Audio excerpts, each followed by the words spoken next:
PTI रहनुमा शहबाज गिल का कहना है कि रिजीम चेंज के बायस गैर मुल्की सरमायाकारों का एतमाद उठ गया है। इमरान खान दौरे हुकूमत ऐसा नहीं दूध की नहरें बहा दी, लेकिन इमरान खान हुकूमत में कुछ शोबों में बेहतरीन काम हुआ।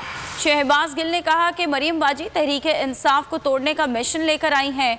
शाहिद खाकान अब्बासी और मिफ्ता इस्माइल पार्टी छोड़ने के करीब हैं। मरियम बाजी अब कुछ अरसा मजीद बाहर रह लें, वरना तो मुस्लिम लीग टूट जाएगी। शहबाज गिल ने पेशावर दहशत गर्दी को दिल दहला देने वाला वाक़या करार दिया।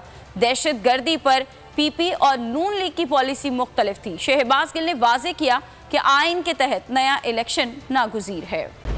खूने नाहक बहुत पी चुकी ये जमीन, अब कोई दिन में ये खून उगलने को है।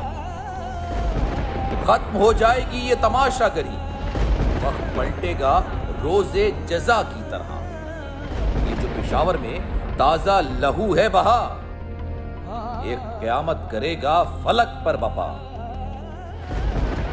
गम की सलमनाक घड़ी में बोल सानह पेशावर में शहीद होने वालों के लवाहिकीन के साथ है। सब्सक्राइब करें और बेल दबाएं ताकि कोई खबर रह न जाए।